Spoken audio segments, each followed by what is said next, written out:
Thank you.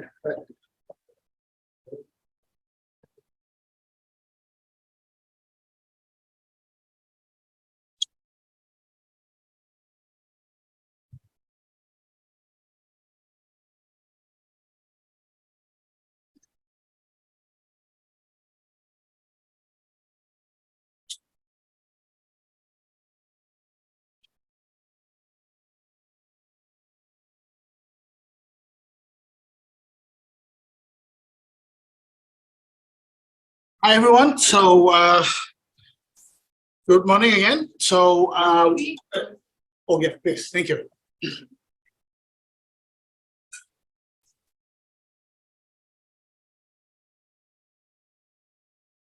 Well, today we are very honored to have our guest speaker, Dr. Nandi, to come to us for a very exciting speech about multiculturalism, and also how he would give you advice on how we can be adapting to this multicultural environment in Canada, and all under very much like a business setting. So let me give a proper introduction to Dr. Nandi before I switch over the mic to him. Dr. Nandi, actually, it's a distinguished professor of management from NMIMS University in Mumbai, India, and as you can see here from his profile, lots of title, lots of title, and actually is a well-distinguished professor with lots of credentials in business educations, in management, and a PhD in management. And not only that, but most importantly, from a practical perspective, he has lots of corporate experience, multiple CEO titles, and also distinguished senior executive in a number of Indian corporations, and also when you look at how he served the community with a lot of other professional societies, lots of very important jobs and advisory functions in a lot of areas. So we now have tons of experience and knowledge in front of us. And I think I would very much honored and to present Dr. Nandi to come to us. Now, what I will do is this: I will kind of switch the camera so that we have about 15 students online, and then we have the 8 here.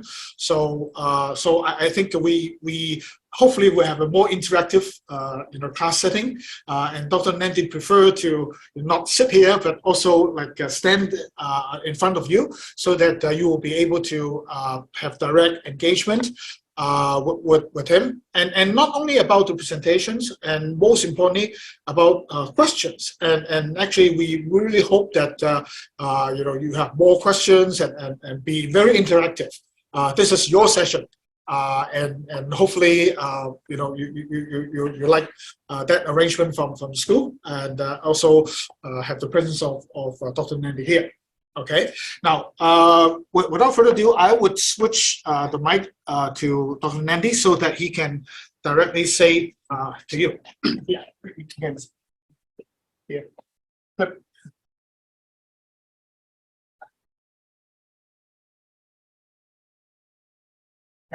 Oh, sorry.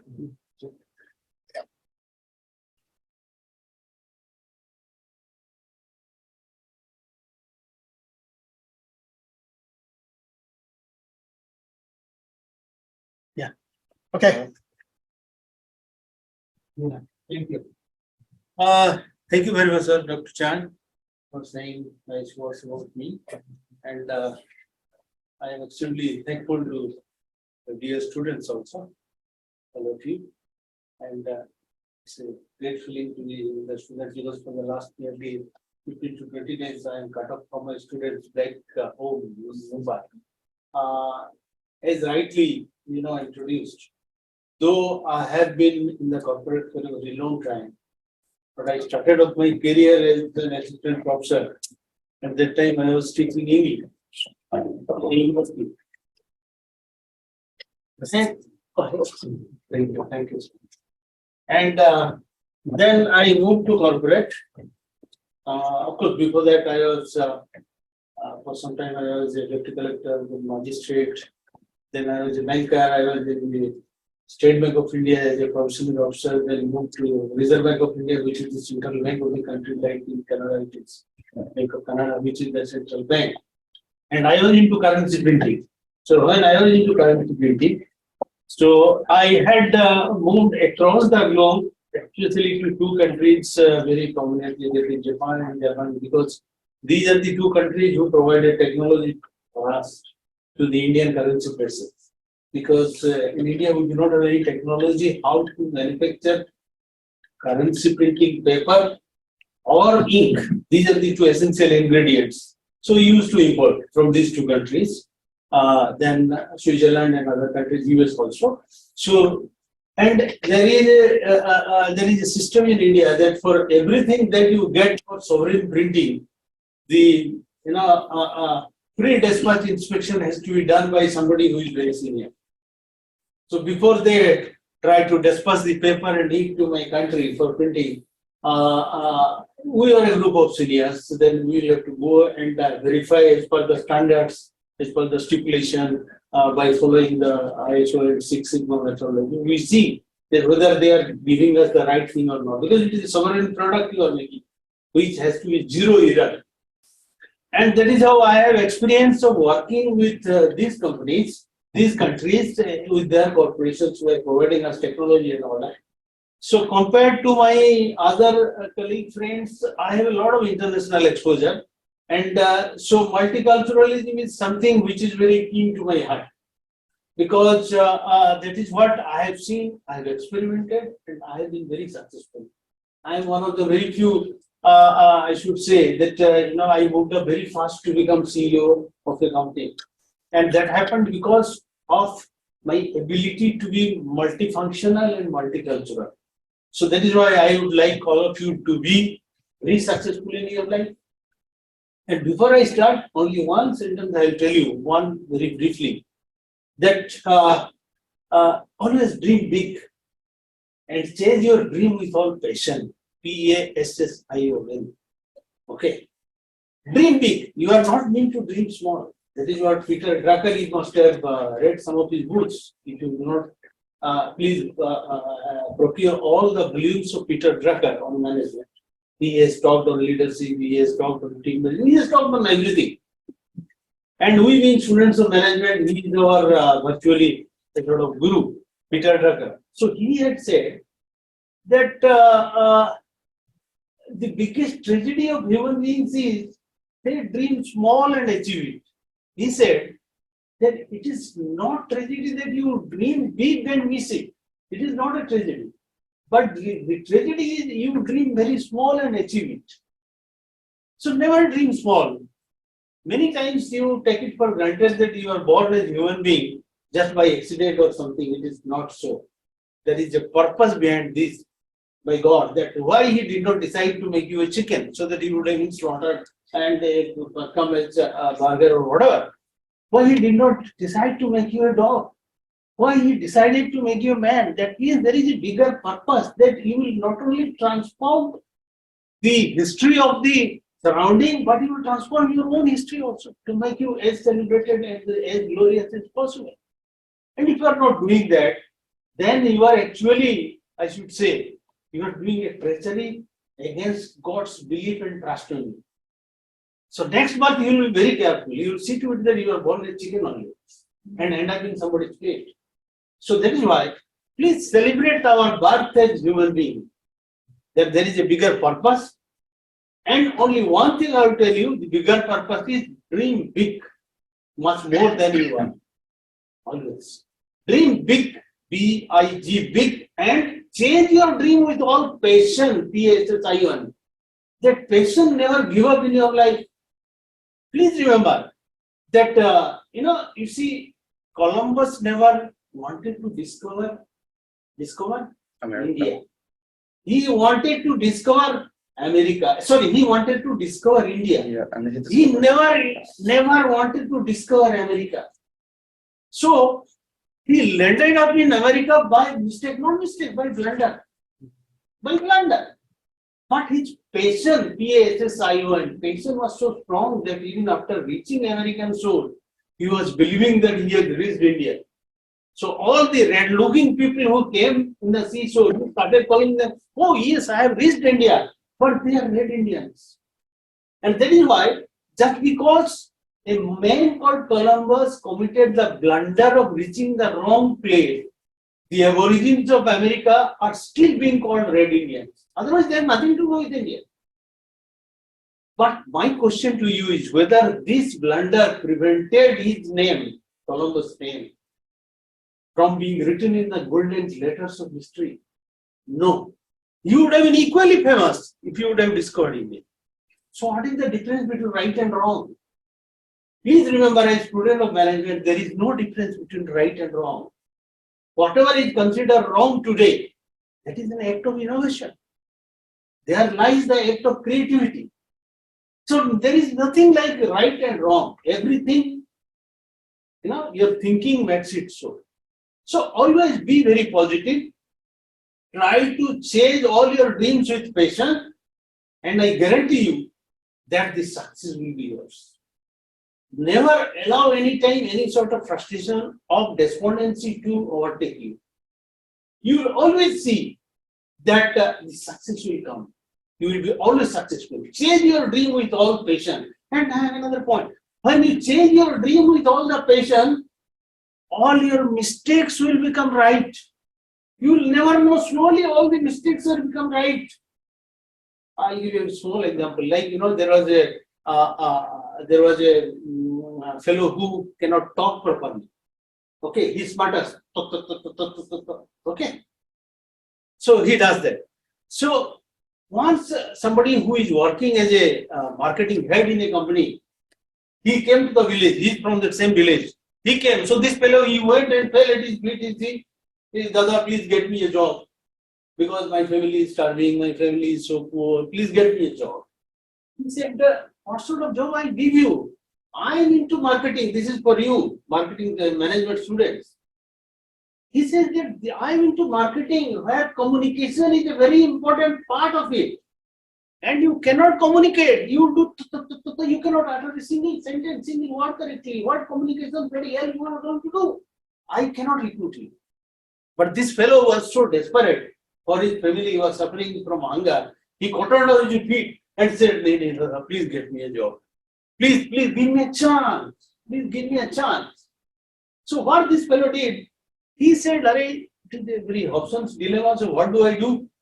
He found out a way out. He said that company, by the way, is into the business of printing Bibles and selling among the rural folk. So this fellow said that I'll put this man in a territory where the people are so spiritually sterile that they never buy any Bible. They don't go to the church. So I'll put this guy into that territory and let me see how many copies of Bible he is actually selling in that territory. And he will fail, and when he fails, he himself will run away to the village. I don't have to terminate his service. Sacking, there is no need to sack him. So when actually, so this guy was desperate, he said, "Whatever job you give me, I'll do it." So he did that. So he went there, and in 1 month, he ended up selling 10,000 copies of Bibles among the rural folk. And the CEO was surprised. They were struck dumb that how this fellow who cannot utter a single sentence. The biggest weakness we say, na? For marketing, it is the biggest weakness. Communication is total failure. Somebody cannot talk. And so how he had ended up selling 10,000 copies of Bibles.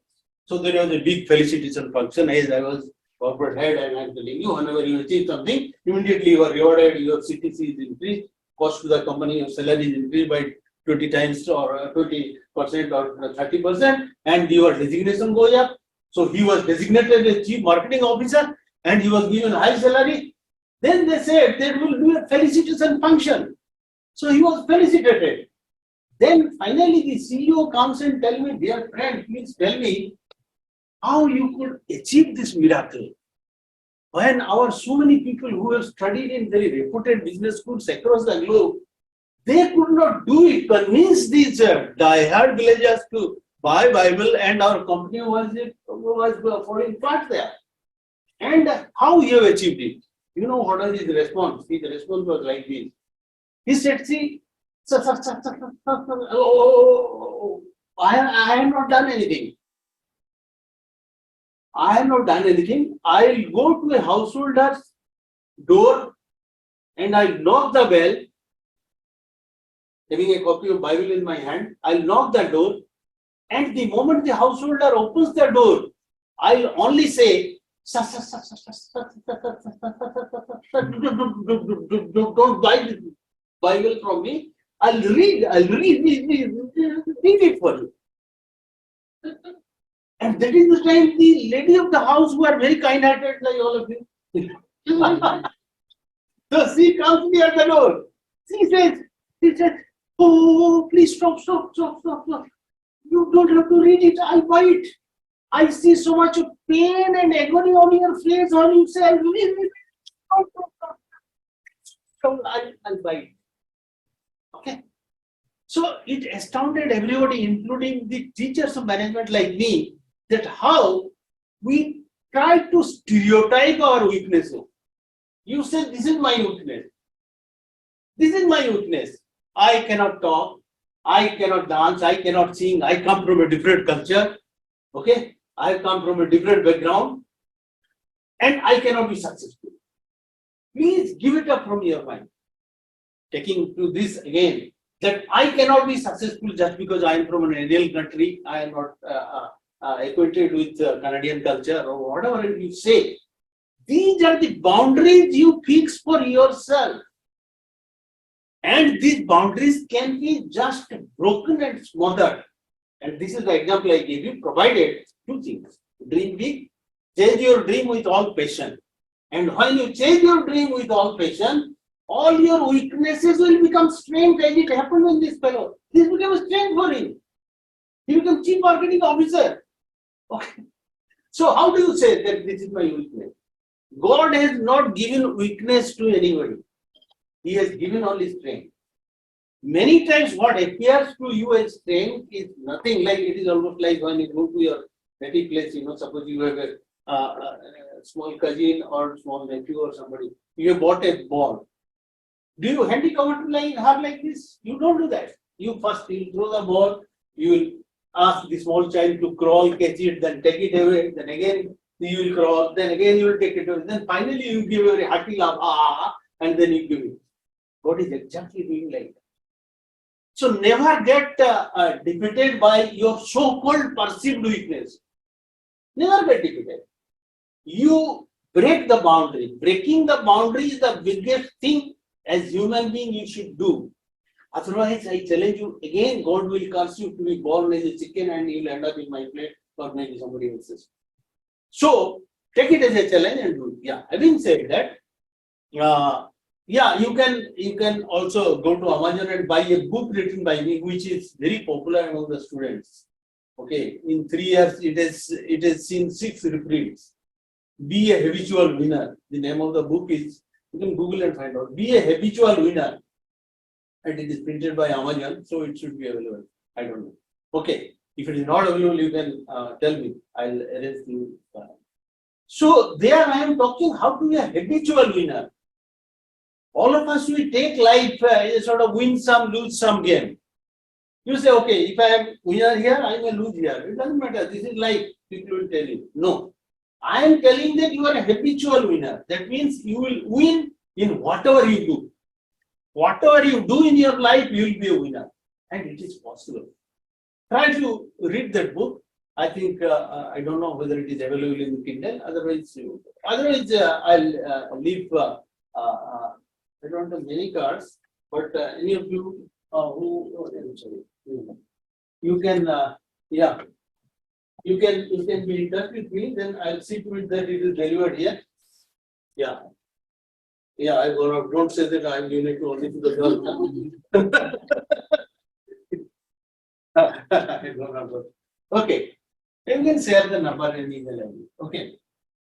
Now, having said this, now I just wanted to put the foundation to this talk. Let me request you that make it as much interactive as possible. Ask me as many questions as possible. Once the PPT is over, it is your house.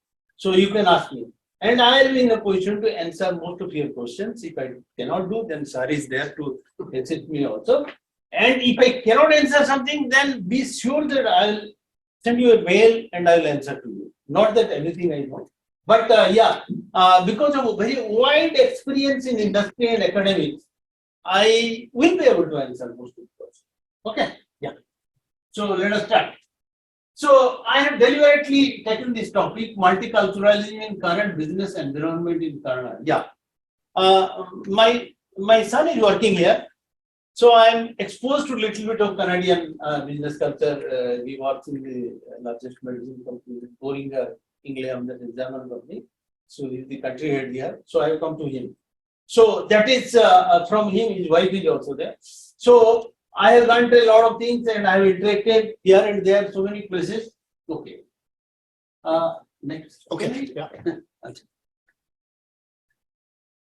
Very briefly, because we'll spend some part in discussion, and I'll try to understand your concerns and your aspirations, and then try to be of help in as many areas as possible. So, culture in a global economy. Before I go to this, another point I must tell you. See, in management, our emphasis is always on leadership. Okay. So the leadership texture has changed a lot.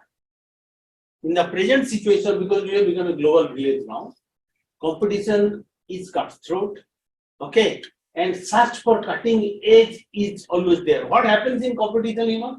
Whenever there is competition, two things will happen. One is search for cutting edge over the competitor, and once you have got cutting edge over the competitor, then you fix it as benchmarking. That becomes your level. Then you try to move to the next level. That is how this search for excellence, it goes on. We say, search for excellence, you know, in search for excellence, there is no finishing line. You run till you drop that. Okay? So always there is search for excellence. Even when your dead body is being put into the grave, there will be people who will say, "Arey, just put his head a little bit this side, it will look nice. You put this sort of garland in him, he will look nice." So in death also search for excellence does not stop. So search for excellence is a lifelong pursuit. It's a lifelong dream for most of the industry managers and industry leaders in whatever area you work. So in leadership, in the present scenario, what are the leveraging points? I'm trying to make it brief. I am not going into the details of leadership. Some of my lectures are in YouTube. You can watch that. So I will not repeat it here. There are good many lectures in YouTube, including on motivation, on neuro-linguistic programming. There are so many management traits. You can watch that. But important issue is, so leadership leveraging formula in the present time when the cutthroat competition is there. But by the way, do you have any problem in understanding my English? No, no? Please stop me in case you have. There will be Indian accent obviously. That is what it happens, you know, gravitational pull of mother tongue. Okay, that is very strong. So we try to overcome that. I have tried to overcome as much as possible for you. Okay. So what happens is there is always search for cutting edge. And as a leader, what is the two big points which will help me? My acquisition of my knowledge and skill. In what areas, as all of you must be knowing by this time, there is one skill which is codified skill. The other one is tacit skill. Okay. So what is codified skill? Codified skill is very common, all of you, from whatever nationalities you are, Okay, big data, same. Artificial intelligence, same. Anybody can master it. So I'm not into that area. Codified skill is common for everybody. You cannot get a cutting edge over the competitor on the basis of codified skill. You cannot get it. Because if I have this codified skill in big data, in artificial intelligence, then if she is my competitor, then if she gains it, then my competitive edge over her goes. It is quite off. But I have to be a winner. So unless I win in a cutthroat competition against her, suppose she is holding a big corporate, I am holding a big corporate. If I cannot do that, then I am a failure. So please remember that cutting edge will not come from acquisition of codified knowledge. Codified knowledge is something very common to everybody. Okay, somebody sitting in Asia, somebody sitting in Scandinavia, somebody sitting in US, everywhere codified knowledge. It is very secular, it is universal. Right? But you cannot be a winner on the basis of that. You will become a winner on the basis of tacit knowledge. What is tacit knowledge? Tacit knowledge basically deals with different types of abilities which gives you cutting edge leadership skill like your maybe your body language, maybe your team building ability, okay, maybe your team building ability, maybe how you try to use different new skills like NLP and all that. But in that total bouquet, the one faculty that will make you a winner is multiculturalism. That is also coming in tacit skill. Tacit skill tests how multicultural you are, how multifunctional you are. How multifunctional being a multifunctional also is a part of this tacit skill.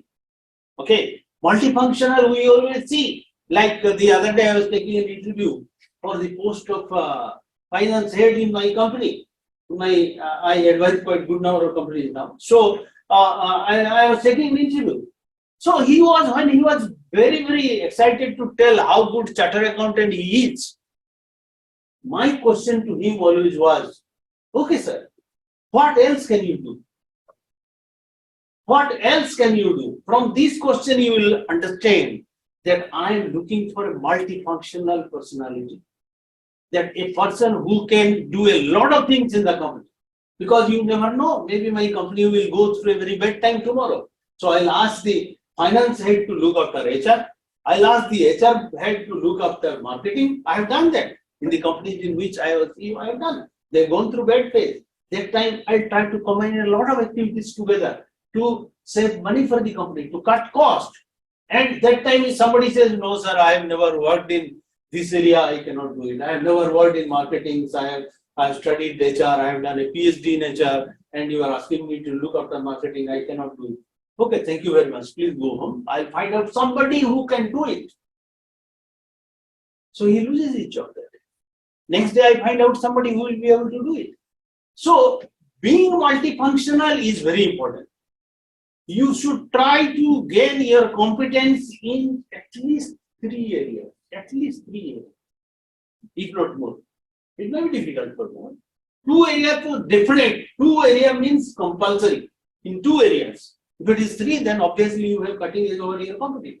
Because in each and every interview they will ask, what else can you do? Okay. It is almost like, yeah. Yeah, thank you very much, madam. Thank you. Yeah.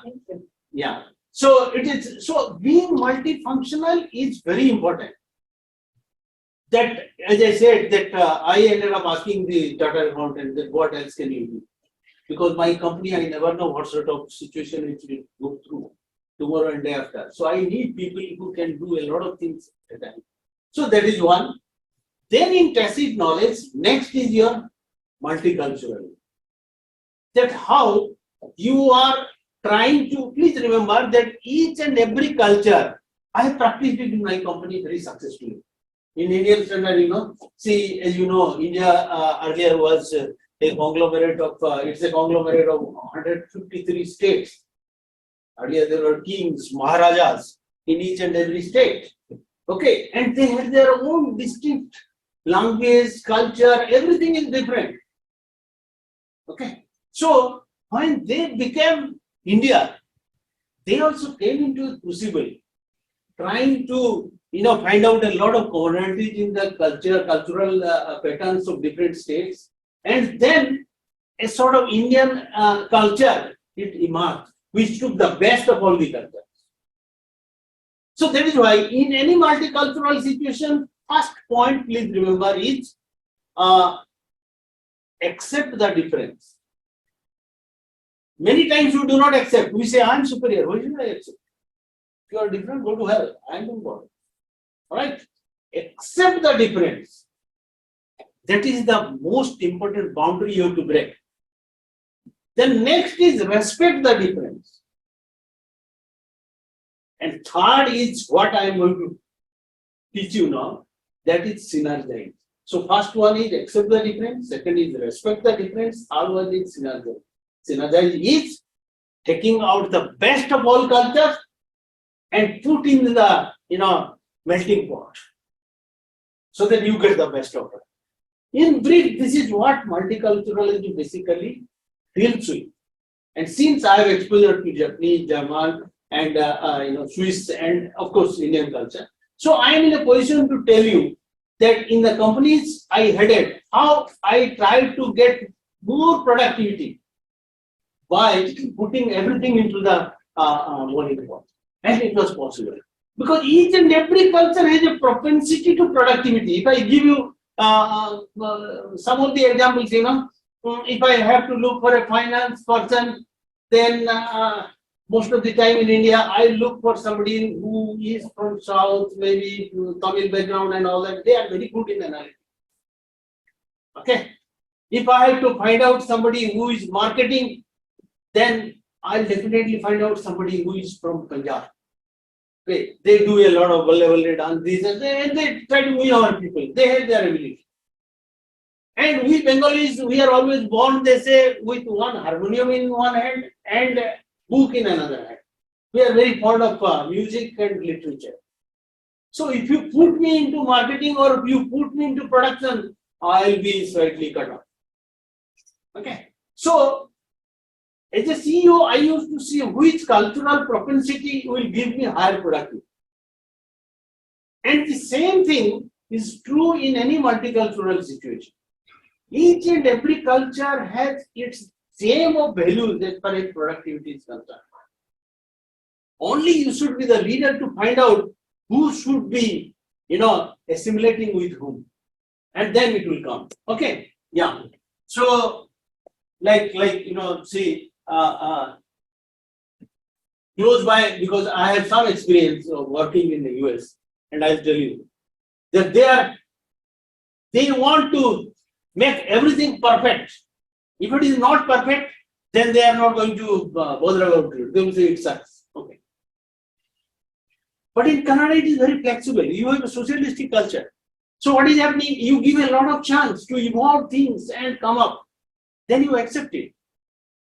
If you go to German, their machines are extremely perfect. They are extremely unforgiving. They don't believe in the theory of evolution. They say somebody has to be born perfect. So they want to make their machines as perfect as possible. And in Japan, I have seen they give a lot of importance into system. System is more important for them. There cannot be any compromise on system. And they say if it is a good system, sorry. So Dr. Chen has taught and worked in Japan. So he will also give us insights. Please. Japan, for example, my image of Japan is like they are very, tech-oriented people, right? Yeah. Technology, and moment I think of something new, invention or something, I think of Japan. Anyone from Japan? No. So I think of Japan. So about culture, I've also, by the way, researched a lot on organizational culture because my core is organizational behavior. So organizational culture, the best thing, I'll tell one thing, with our college, at least like TSOM. I love teaching TSOM students, okay, the most, not because I work here. Way back before I started working even, I loved like everything here. The reason is we all are different, and that's our strength. That's what he's also trying to say. Yeah. So learn everything. We have those who are new to the campus. Some festivals have already gone, but we had Brazilian festival. Anyone from Brazil? Not in this class. So many students from Brazil.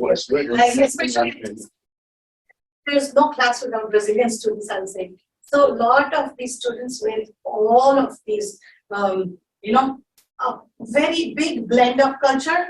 And that's what Irene also said in her speech, like at the orientation, blend well. Know people from different cultures, okay? Then you will learn the best. Yeah. In the team, group projects, Dr. Chen, if any group projects, split them up. Different people. Yeah. You may continue. Sorry. Yeah. I was just very. Thank you very much for your inputs, Yeah.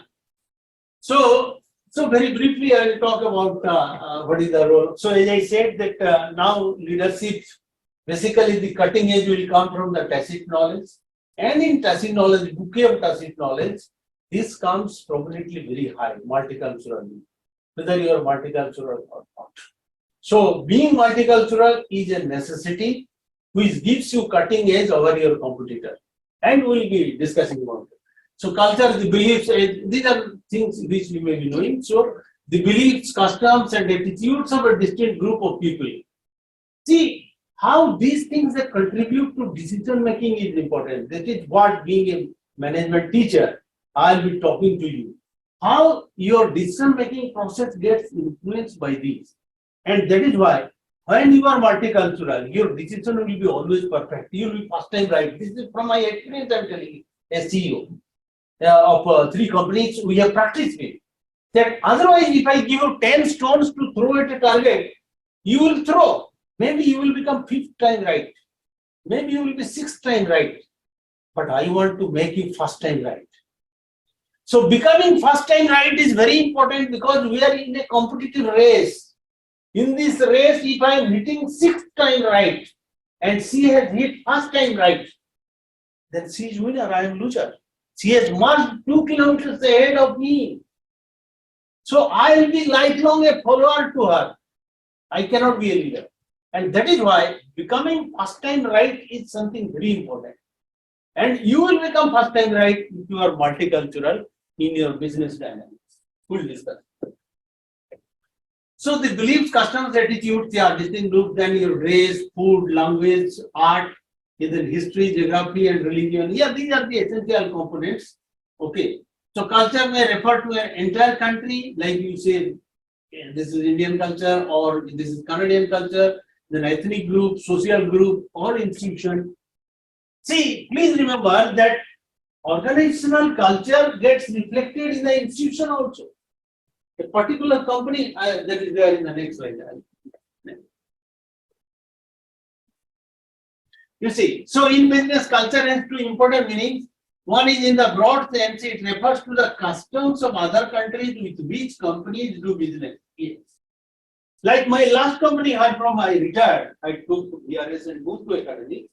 Last company had extensive business in China. Okay, so sorry, here you will correct me. So, we have a factory there. We had a factory there. So I used to go at least once a year. So and then there will be an interpreter initially because I did not know Chinese. Today also I did not know. So this lady, whenever somebody is inviting us for a cup of tea, then if we go, I remember the first instance very clearly. She told me, "Sir, please do slurping." And I said, because in our custom, slurping is taken away negatively. Why should I slurp while taking tea? But she said, please, sir, please slurp. I said, why? No, because the host is getting a message that you are not enjoying the tea she has made. So there has to be some sound, sir. People sound and you are taking tea. Sir will correct me if I'm sorry. when I was growing up, so as a kid, if I make sounds, Yeah, like, yeah, yeah. any sounds, okay, Uh, my dad would be like, no, this is not discipline. I want my kids not to make sounds on the dining table. Please keep your fork this side and keep your, the glass with which we drink water, of course.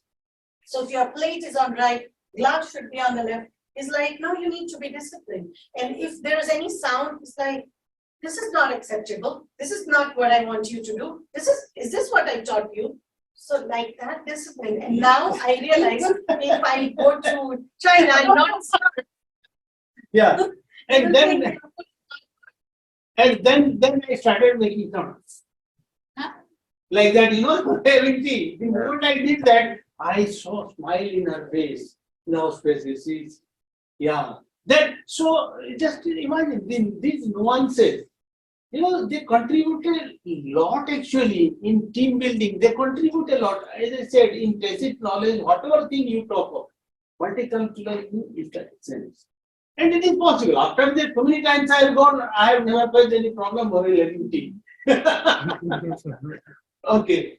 Then business culture refers to the standards of a particular company. Yeah, many companies, they are very proud of their business culture. I'll say back in India, the culture of Tatas, where I have not worked, but many of my relatives they work. They have a different culture over there. Okay, and that is very distinctive. Other companies, they are having a culture of a different type and all that. So that gets ingrained in the employees. That gets ingrained. Many of these things are put in the code of ethics and code of conduct, the booklet that is given to you the first day you join. Okay. So first day you join, that is you are given a copy of the culture of the company, code of ethics of the company. This is good, this is bad, you cannot do this, you cannot come with a gym to the food, dress, everything, everywhere. There are some companies in India, they are vegetarian, they will not allow any non-veg food. I remember one company, when I changed the company, I went and then my wife had prepared some egg curry and I had taken in my tiffin. And then my secretary comes running, sir, please don't open it. I said, why? I have seen egg inside. Because if anybody comes to know, they will say, that time I was the vice president, you are vice president and you are violating the company rule. Have you not seen the clause number 23 of our code of ethics, which says very clearly, no non-veg food is allowed. Okay. I'm a diehard non-vegetarian. So, but from that day, in the company, I never took. So what I'm telling is, you have to align with the organizational culture. Whatever is their culture, you have to follow that. You may follow your own personal ethics at home, but business ethics is different. Yeah. As companies trade worldwide, they must be aware of different cultural and business practices. Okay, as I gave you the Chinese example. Etiquettes, business customs, getting gift and not receiving gift, that can send very dangerous signals. I have gone across. That I have included also. Rules for personal interactions. Yes. Next one. Yeah. So companies that trade with other companies must be differences in language, in currencies, obviously. Then laws. Yeah, that is very important. The same type of practice, how it is allowed in their country and all that. The eating habit is okay. In Japan, for weeks together, I could not pick up the habit of eating with the sticks and all that. I used always with my hand and all that. Then I was making a mess, and then slowly I learned. Okay. So eating habits, that even systems of measurements, like see, suddenly it is Fahrenheit, then centigrade, then kilometer, miles in America, and here it is kilometers. Okay, here everything is British standard, which is very much akin to our Indian standard. Okay, right. Then failure to understand the culture of a country in which you do business can ruin a deal. Yes, it can ruin. It can ruin. Because if you do not try to understand that culture and you make any sort of misinterpretation or in your etiquette and all that, it can and lead to marketing disaster. This is mostly seen in marketing area. In marketing areas, you get to interact with a lot of people. If you are in IT and all that, okay, you can sit in a silo and you can operate. But in marketing and all that, where the essential part of marketing. I teach marketing also in my business school.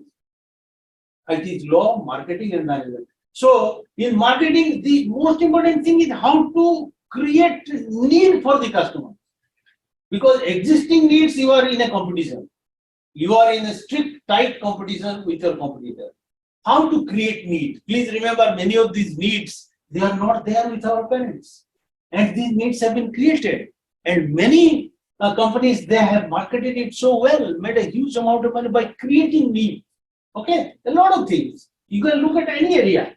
Even for that matter, I was talking to my son yesterday, he was telling, as far as elderly care is concerned, there is huge need of reaching out about so many things, how the old people, lonely old people, how they can be serviced. They have a lot of money, but they do not have maternal care. So these are, yeah. Yes. So conduct that is considered socially acceptable in business differs from country to country. Yeah. In one country is acceptable, like in the USA, receiving a gift from potential business partner could be seen as a bribe in US. But in Japan, it is customary to give gifts. Yes, I was there, so I know. And there are many rituals involved. They do some rituals also. Okay, so that is a sort of Asian tradition, like in India also. Before gift something to the daughter-in-law, this and that. Like here, I came to my son for the annaprasana of my grandchildren. We did a lot of rituals before the golden spoon with which I fed the first spoon to my granddaughter. Okay, this is a lot of rituals are there to give gifts, and then there are many rituals involved. In India, before doing business, it is customary to have tea. Tea is common. Anybody comes, tea. Yeah. Then in Mexico, throwing documents on table during meeting is considered an insult. Yes, I don't have experience. I borrowed it from some source in Google. That if you give the file with the bang on the table, then they take it as an insult. You have to be very soft. Okay. Next. Then strategies to avoid cultural conflicts. Hire local managers, think global and act local. Yeah. So think global but act local. In marketing, we always try to act local. Like we have business in my earlier company, we have business in Scandinavia, in this area, this and that. We made it a point to recruit only the local people.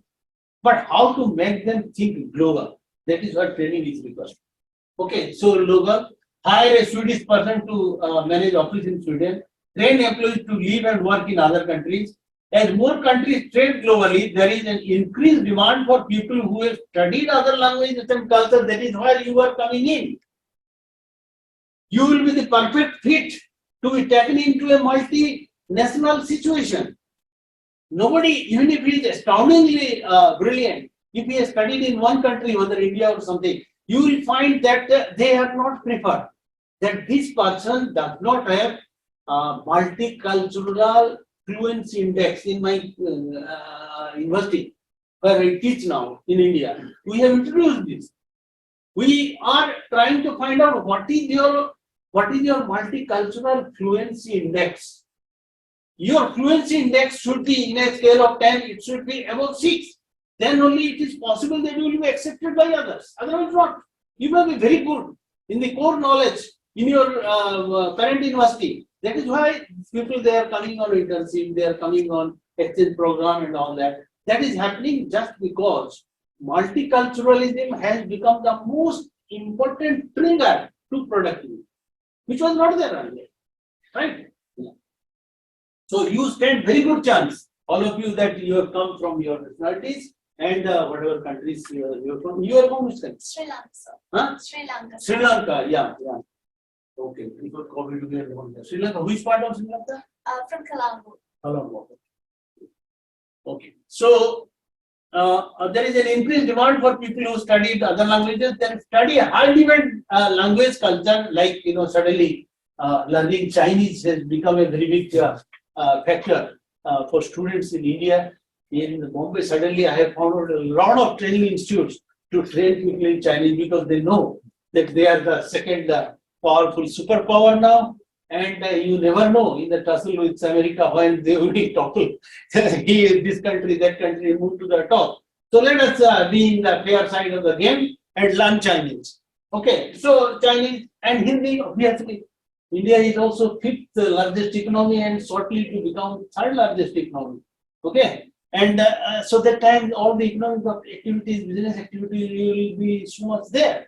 So there is a lot of popularity in learning Hindi, Arabic. Yeah, they are sitting on petrodollar. Yes, they are very important. Yeah, so we try to learn these languages because language is acquisition of language is not because of anything but because of the demand of business. Because and we are teaching management. We talk of business, nothing else. Yeah. Then spend a semester. Yeah, that I have told you how to spend a semester in another year. Then corporate culture, a company shared values, beliefs, and goals. Yes, for all these, as employee, you should try to share the belief, goals, and values. If you do not do that, then you are mistake. And today or tomorrow, you will be out. So culture may be defined formally through a company code of ethics, as I told you.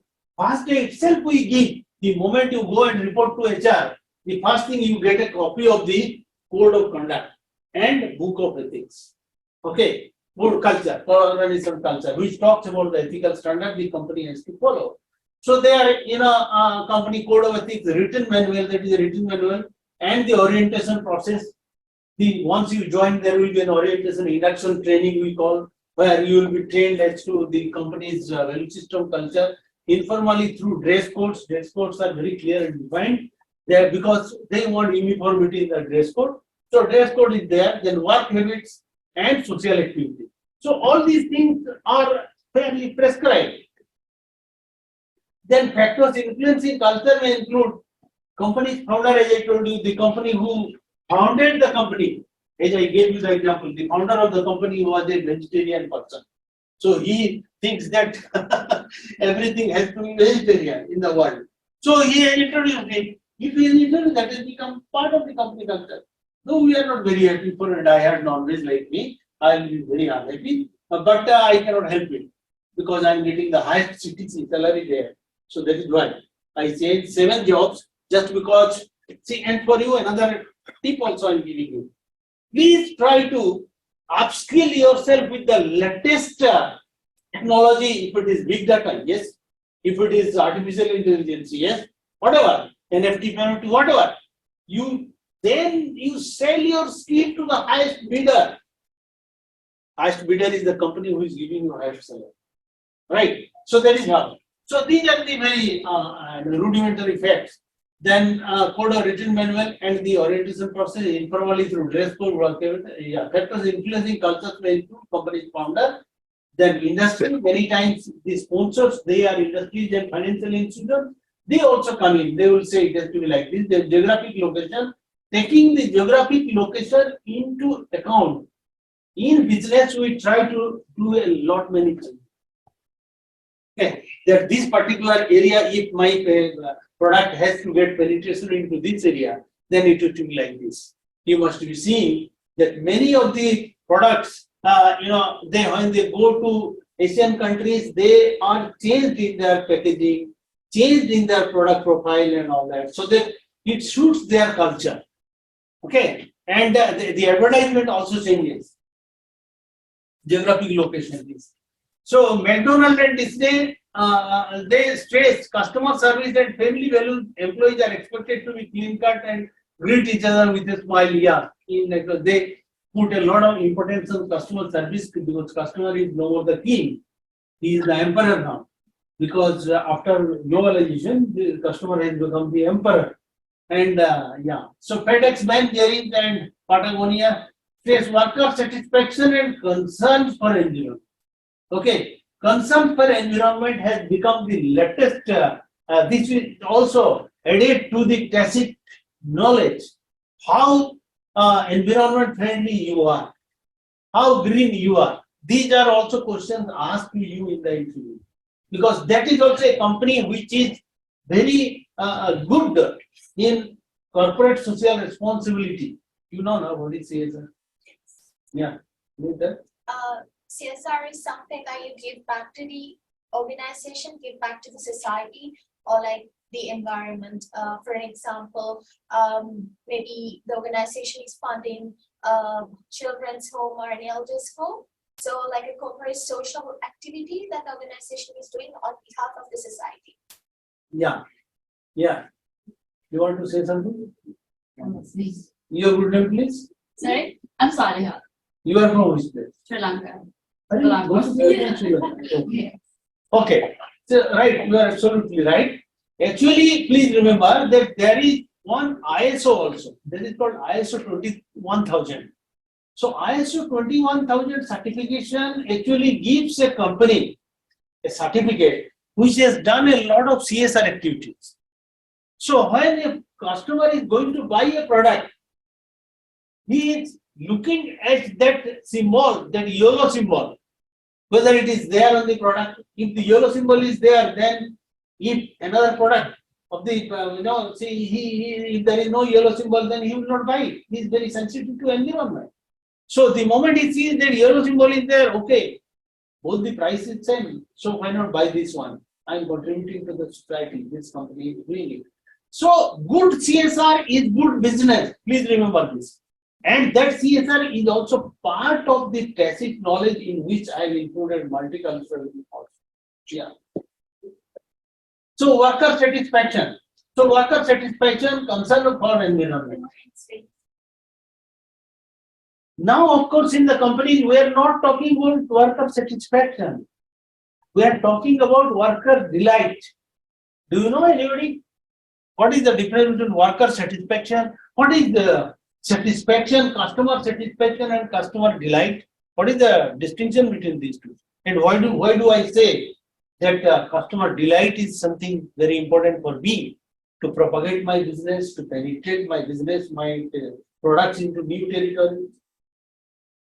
How do you delight a customer and how do you satisfy a customer? Is there any difference between these two?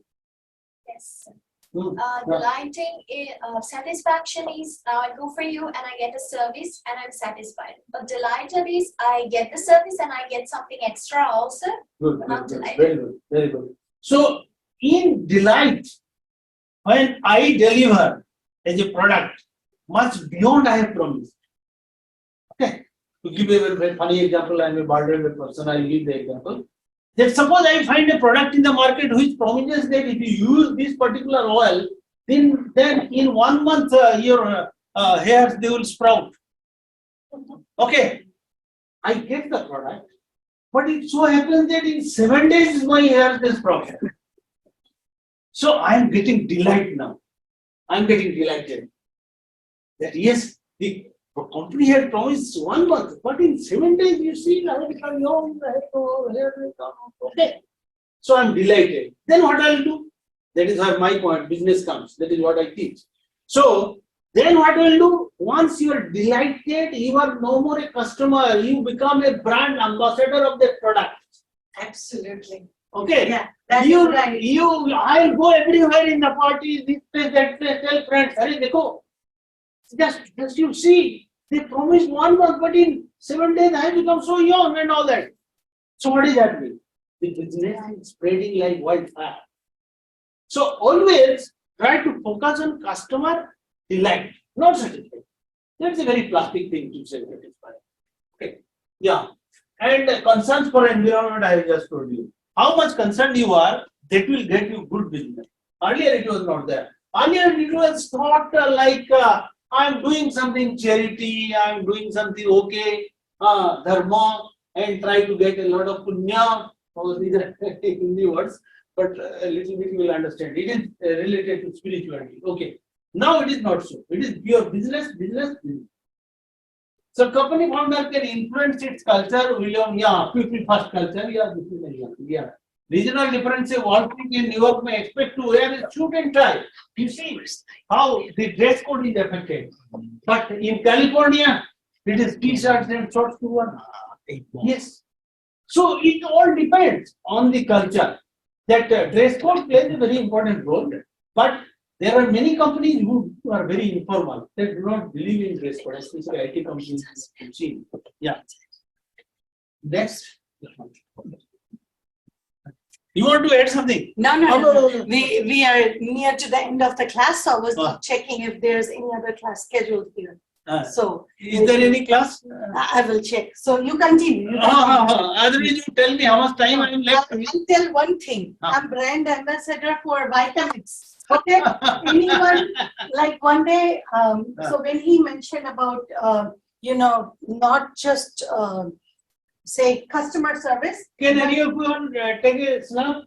Because Yeah, we will. she is talking. No, we'll take one with you You can take a and picture. students and Okay, everything. okay. So then, there was, like, I went to Costco, and Costco has this booth like for Vitamix. They have different brands at different times. So they had this Vitamix, and then that person, the salesperson, he tried to sell Vitamix to me. I'm like, oh man, I've been using that for many years, more than a decade, and don't even think of selling, because I have sold it numerous times without getting anything in return. So that brand ambassador, when you become like unknown, you're not paid for it, that is the satisfaction you get from the product. So when you get satisfied, like our students, like when I say Brazil, we have many, because many Brazilian students go back and then they refer others, and they keep coming. So it means that's the satisfaction without return, without expectation of any monetary gains or anything like that when you do it. So yeah, Vitamix, those who don't know, it's just a blender, but it's the world-class blender. If you research, and if you ever want to buy the best blender in world, yes, go for Vitamix. Really, it's the nicest one ever. Thank you very See the much. classroom. Professor, kindly tell me when to stop. Huh? Just give me 10 minutes. Huh? Yeah, 12 o'clock usually class ends at 12. I But think we you may will. continue for 10 more minutes. That's not a problem. Okay, sure. Our students are Yeah. good. Okay, thank you. Yeah. So there's no other class schedule. Yeah, that's okay. So I'm okay. I'm Yeah, okay. you are to as okay, long eh? as- Okay. Okay. So if you are okay. Yes. then, yeah. Okay. So you see, because I am, I continuously talked for 7 to 8 hours. I have a bad record that way. In the sense, I normally I'm invited for delivering motivational lecture. So in Indonesia, in Jakarta University, suddenly my CEO from India said that you have to be here tomorrow. There is an important business day. And I had gone for 2 days to take 2 days classes. I told them, no, your students should not suffer. Students are dearest to me. So you please fix all the 8-hour session today. What you designated for tomorrow, I took. And I took just some warm water. And then I continued for 8 hours. Then in the night I sat in the flight and came to India. The exam meeting was there. So please, see, you can make time for everything. Always prepare your mind. Body is a slave of the mind. If you have prepared your mind for anything, nobody in this earth can actually settle you in any way. Mind, please prepare your mind for inevitable success, all of you. I want to see you as top corporate honchos in the days to come. I'll find out from sir, and if you are in touch with me, I'll be very happy. Very proud of you that once sometime back, I have talked to you, I have taught you something. Yeah, that is what my students make me proud everywhere. Yeah. So this is formal, may have a strict hierarchy, formal hierarchy, that is not there now. It is a flat organizational structure now. Okay, during my time when I was like you and looking for job, it is hierarchical structure, it is no more there. Then may have top decision making and all that. Now informal. Employees encouraged to make decisions on their own because it is a flat organization structure. Work hours are flexible, including work from home. Okay, may value innovation over tradition. That is what I was telling you. That how innovation plays a very important role. Okay, because anything that is a mistake is innovation. That is why in my company, on our first day, students will join as interns or trainees. I tell them that today you go around my entire company, and in the evening, all of you give me a sort of report separately. That what are the areas you saw where this particular thing could have been done differently? Okay, and believe me, one day I'll give, because next day the theory of conditioning possibly was to study psychologist Pavlov's theory of conditioning. Next day theory of conditioning will take over, you will not find any fault. Like after marriage, you fight with your husband or wife for 1 month, 2 months, then she gets used to it. You say used to it. That is what in psychology you get conditioned to it. So second day, everything will look hunky-dory for you. First day, you tell me what are the areas where this particular thing you feel can be done differently. Believe me, from that, I try to find out how to do my organizational development. I have never spent my record. If you Google Confederation of Indian Industry, you will find my record has been I have never engaged any consultant, because my employees who joined first day, they give me so much of consultancy inputs that I don't have to look for a consultant. What consultant will do? They will ask you, and same thing they will try to write in a different language. I don't want to spend too much money. And so that is how. Then dress code more casual. Sorry. Next. Yeah. So cultural diversity. Now we are coming to diversity. So age, then gender, ethnicity, individual needs, education, marital status, income, religious beliefs. These bring in a lot of diversity. Next. Yeah, diversity in the workplace means difference in skills, work habits, and approaches to tasks. People with same assignments will carry them out in different ways. Yeah, I'll come. Yeah. Then some people stereotype others who are different from them. So don't try to follow anybody. You try to, see what is happening. If you are following somebody, suppose you are in the middle of the forest. If you go the beaten track, then you will reach the same place where the earlier person has gone, because he has walked that route, and that is how the path is built. So you cannot achieve anything more. Always go in unbeaten track, so that you will create something much more value added. So that's why don't stereotype. You are different. God has created you to be different. Be very proud of that. That's all. Then your success on the job will depend on how well you work with and people who are different from you. Yes. Being very good performer, that's what I used to say is you. If you say you are a good performer with Indians, then it does not add any value to me. If you are a good performer in the company of so many other, ethnically different people, then only it makes a lot of meaning to me. Because any idiot can be good with your country people, your own people, you think alike, you behave alike, eat alike. What is so great about it? There is no great. Okay, that is not a great leadership skill. Yeah, next. Yeah, so this is the core we'll be discussing now. So since Madam has given little to liberty that we don't have any class, and unless you want me to stop, just I'll finish it. Then we'll take some questions. So Canadian population is becoming more ethnically diverse. Yes, all of you know. I did not. Each year about 1 million people come to Canada through liberal point award scheme, which is much better than the green card scheme of US. Please remember this. My son in US did not get a green card even after 10, 11 years. He is still there. He's waiting for it.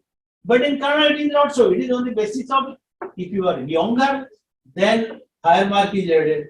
Then some of the skills, which you already have now, right? So it is much better. That is, 1 million people come to Canada through liberal point award scheme, giving weightage to lower age, technical competence, and high inclusivity index. How inclusive you will is.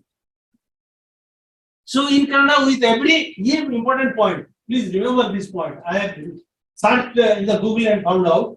In Canada, with every 1% increase in ethno-cultural diversity in workforce has resulted in 2.4% growth in revenue.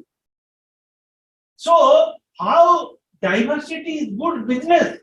That is what is very important now. With 1% increase in ethno-cultural diversity in workforce, it has resulted in 2.4% growth in revenue. And more pronounced in information, utilities, and communications industry. Okay, in these industries in Canada, this is Canada specific study I made. Also in Canada, figures from industry sources show with every 1% increase in gender diversity. Okay, 1% increase in gender diversity, there is a 3.5% increase in revenue. This I have practiced all through. I have known in Confederation of Indian Industry as a feminist, feminist CEO. So all my challenging positions I had given to the I decided for the first time after being CEO, all the challenging positions I gave to the women. Okay, ladies, women. And all the areas, the performance was at least 3 to 4 times better than the earlier. I am not, it is not a generalization. All generalizations are false, including this one. But yes, gender diversity, it plays a very important role. Even males in the same group which is led by women, they perform much better. They perform much better once they are led by women. Okay, because women actually, we look at them as friend, mother, sister, all these things they try to bring in the best in you. I remember whatever I am today, it is because of my mother. The way she groomed me, the way she sacrificed for me, the way she did it. So I will be giving out everything in front of my mother when my mother is my leader. So there is a very compelling reason for saying so. The diversity, when it has increased by 1%, it has given record 5% increase in revenue. This research has been done by Canadians, not me or you. Okay, they themselves they agree that this is a very big factor. Okay.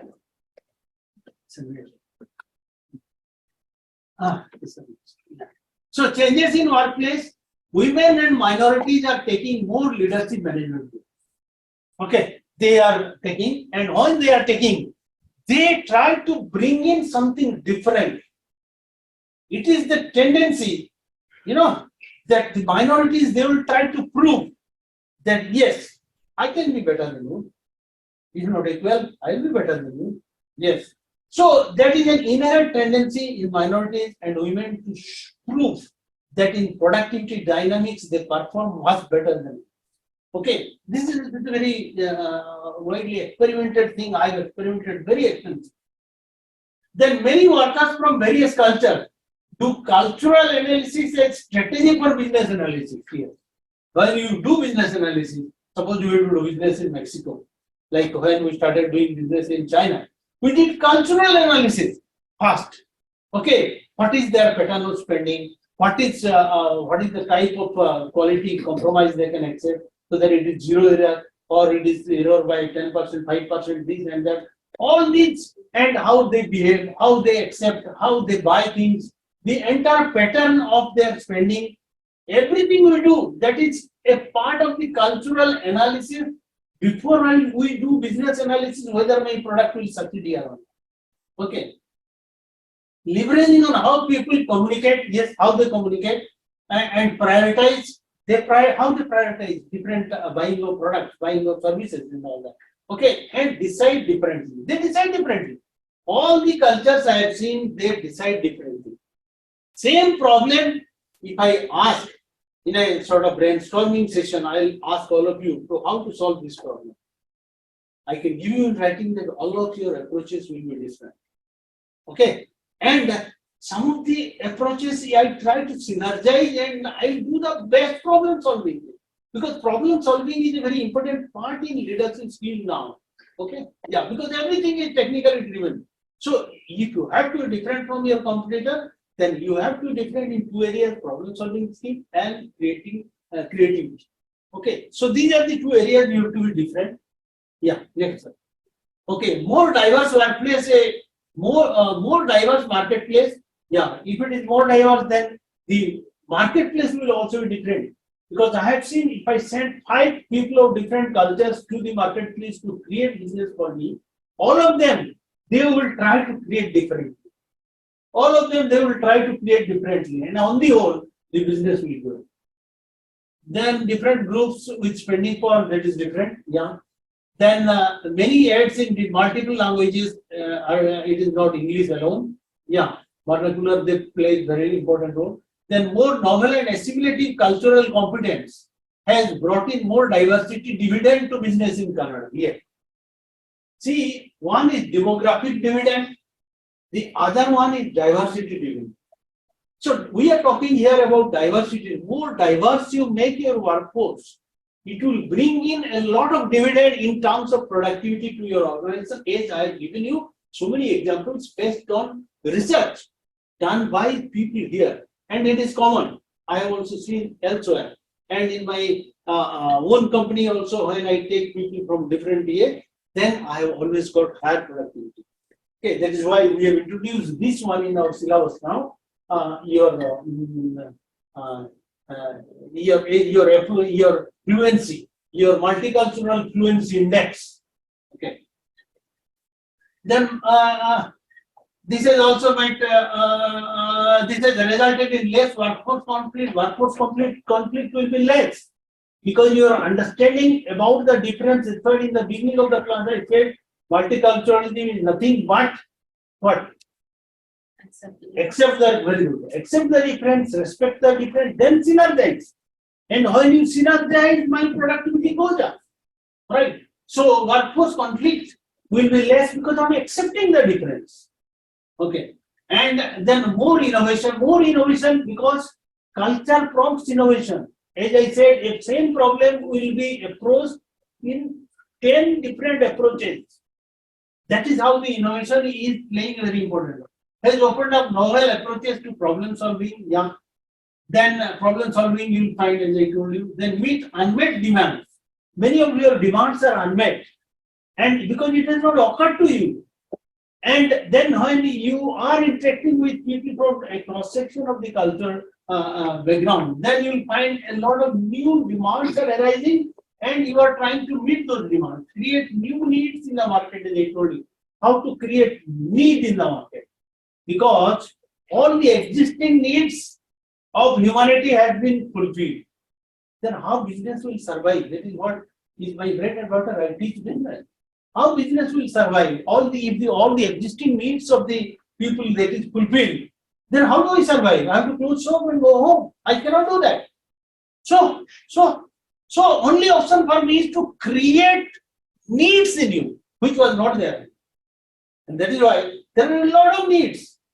There are a lot of new needs. When you come to a country like US and Canada, you see how you can create so many needs which was not there earlier. So when you create business. That's all. So new needs. Then multiculturalism has also opened up new access strategy to highly uncertain market dynamics. See, market dynamics is becoming very, very uncertain with so many changes that is happening, so many things that is happening. Ukraine war, if it continues for another 1 year, what will happen? We don't know. The impact we have all of us we have felt, and it is creating so much of problem in business that this product is no more acceptable in China. This product is no more acceptable in India. This product is no more acceptable. And G4, these 7 countries, they have put an embargo on this. You cannot buy fuel from that. This and that. All these taken together, they are putting so much of pressure on business that every time we are trying to streamline one area, then we find some new uncertainties come. Okay, then how do you tackle it? Then another new uncertainties come. So these things you can tackle only in a multicultural situation. With your fixed mindset, you cannot solve it. Okay, next one. Multicultural strategy for today and tomorrow. Yeah. So try to make the company inclusive by having different characteristics, backgrounds, and ethnicities. These are the challenges for the company for tomorrow. That leads to more realistic worldview. Okay, the worldview must be realistic. Okay, you have taken a decision not to buy any fuel from Russia, but Europe is buying fuel. India is buying fuel, everybody is buying. And second hand, India is also member of the group G7 with US. So US is saying don't buy. India says no, I'll buy. Because my needs I will define. And I'm getting it 50% cheap oil. So why should I do it? So on the one hand, I will be friend with you, but on the other hand, don't prevent me from buying oil from us. Okay. So these are the realities. These are the world views and realities. And within this, we have to do business and survive. We have to do business, we have to survive, we have to grow, we have to be a winner. So winning in difficult circumstances is the hallmark of leadership. And I want to see all of you as great leaders of tomorrow. Okay. Yeah. So leads to more realistic, which can lead to competitive advantage, as I said. Diversity is an asset. When dealing with clients and customers of various cultures, yes, this helps, when you are dealing with customers of various cultures, yeah. Make multiculturalism a credit point subject in all business schools. There are many business schools, okay, in India also, because I'm in their academic board member, then I try to introduce it. Many of them, those who are very traditional, they will say, no, it's not required about that. But this has to be made compulsory by all the governments across the globe, that in all syllabus, multiculturalism must be the credit point subject. I don't know about you, but in our university, there are some subjects which are not credit point. I mean, you study, but you don't get any credit for this. Like if you are taught Indian Constitution, or you are taught some other things. So we have career services like where I've seen students are not accepting the course invite sometimes, module invite, Okay, because it doesn't have points, but I'll say do that, okay? do that. Because career services guide you step by step on how to get jobs and how to go in the workplace or workforce. So many students have not accepted the invite for that one because there's no grades, no GPA. Yeah, it is not nothing. added. Yeah, it's just for your own thing, but I'll say do it. Do it. It's really helpful. Yeah, it is helpful. Yeah. Achha, then the last point is draw on the strength of the company's melting pot. I can give so many examples from my own company. I don't have time. The Prasad is already yeah. So company must be used as a melting pot. Take all the cultures and put them into the melting pot of the company. Believe me, you will be so proud that it's giving. It is almost like a bouquet. If I give you a bouquet with all white flower, then my friend will be totally angry. He start to pause. Oh, what sir is a bad fellow? How is giving all white? If I put one green, one blue, one red, and one this and that in the bouquet, then it looks so nice. So the company's performance is also like that. If you want to heighten the company's productivity and performance, you must always ensure that people of different nationalities and all that, they come, they contribute, and you synergize. Again, accept difference, respect difference, and synergize. With this, I'll end, and I'll take a few questions from you, and then possibly we can have a discussion where Dr. Sar, Dr. Chan, they will also join in. And please ask me as many questions as possible, because I work across functionalities, so hopefully I'll be able to answer. Yeah. Please. I'm gonna say sorry to everyone, but at the same time I want an answer, so sorry, not sorry. When you say like everything is fluid and about diversity and stuff, why do you have to put in a structure the way that you have to be a leader at the first shot? Would you worth more a leader that is worth that did on the first shot on the one that did mistakes and became a leader? Because becoming a leader nowadays is not like a label. I would not like to put a label on the thing, because it's more about group work than just making the first shot and making your points at first. My mindset is that as many mistakes you make, as you always say, is better. But this like contradicts on your own words in a way. I was only trying to emphasize on the fact that because of the cutthroat competition, your time span to make mistakes and learn is very less now. And that is why you have come to this college, so that it teaches you how to be first time right. I'm not saying it is always possible to be first time right, but if you try to follow all the management principles and practices as you are being taught here, then it is possible to reduce the number of mistakes as much as possible. Because one thing is very clear, the person who is making first time right is marching ahead of you in competition. And why should you be a follower? So I am not saying it is 100% possible, but I have practiced it. And it is possible how to be first time right. Okay, this discussion is long enough. Yeah. No, but becoming a leader, like if you want to lead someone, you have to have emotional empathy towards them. You have to understand the needs of the follower. Yeah, that's So- a thing level. And there is no born traits, like back in days, during, say, Stone Age man, they thought that leaders have those qualities within them, but they do not. It can be nurtured over time. Each one of you can be a leader, but in different fields. So when I have got many different subjects. So when I used to teach accounting here only, GSOM, then the students would be like, I'm not good at numbers, oh no. And then one day, like I also teach OD.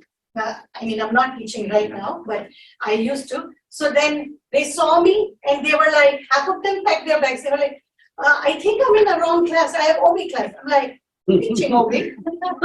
So organizational behavior. So they are like, don't you teach numbers? Aren't you a number person? It was back when we were on campus fully, pre-pandemic.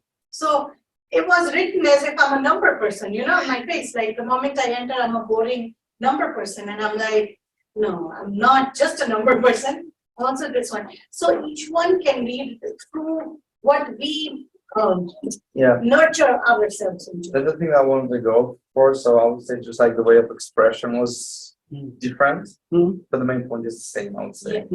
Perceptions differ as we meet different people from different backgrounds.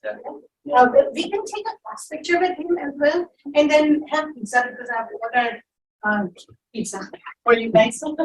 Thank you for coming to the campus and yeah. So aptly, we both can take a picture and one of the students can take it for us. You can be in between, so I will be on each side of you. Thank you so much. You want to turn off the? Oh, yes, because it will be on the face, right? Yeah. Yes. Little goodie, that's our Thank you. Thank you. some culture. Thank you so much. That's our. Can you take in my mobile? Hello. Your mobile is not Oh, fun, it is having me phone. See, I know. He's So you took a lot of pictures today? No, You I want love taking one day pictures. to I don't watch like it taking and watch it. pictures. I don't love being-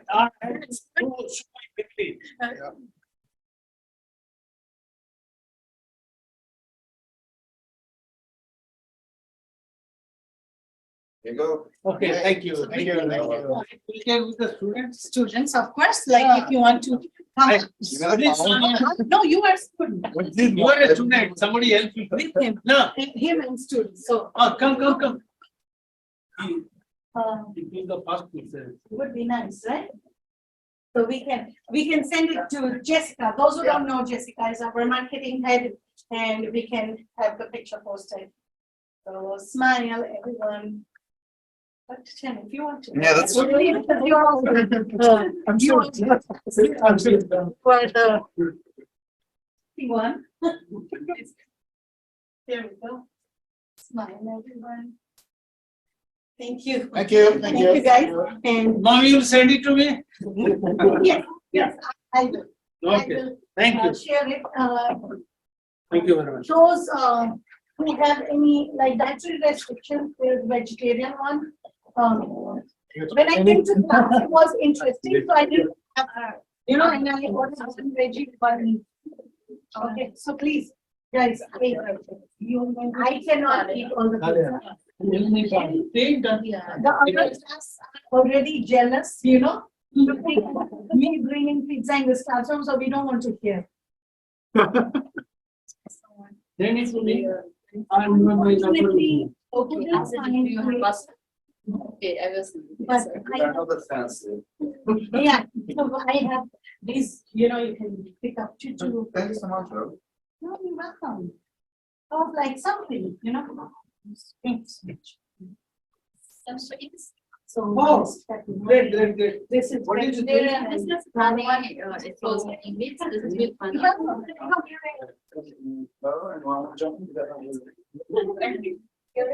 The whole thing you are in. So for teammates, they have a story to share, okay? So one day, I got a box of Timbits, like a big box. I went to get coffee in the morning and then I got And then we can use to make Because we now have online. So, Can you do that? yeah, Please. sure, sure. When you are sharing the video. Actually, I sent your profile and also about the book, all the stuff. Okay. So I've done an announcement before, so they all know about expertise and Thank you so much. Thank you. the law. Each country has different name attached to Timbits. They have different sweets with the same ingredients. Oh, I okay. came to know from the class, like I got a box one day. and- Oh, really? Okay. Please, Have- please, you can take. Well, let me I'll discuss take it. it. Online Yes, first, yes. yes. So you can say bye to the Yeah, yeah, online yeah, students. Yeah. Thank you, guys. Thank you for staying. Yeah, thank you so much for staying in the class till late. And you can have Thank you too. virtual pizza But, for the Thank virtual you. class. okay, yeah. You need to show, come on, show it. Funny. Israel. Wow, seriously. So how do we get ours now?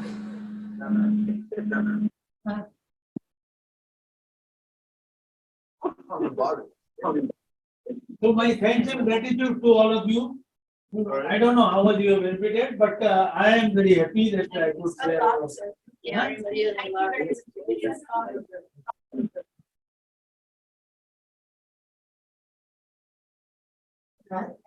If you also like to have pizza, Dr. Chen. Yeah, sure, of course. Let me. In the kind of class. finish it. Yeah, in the Now class. I'll have with him.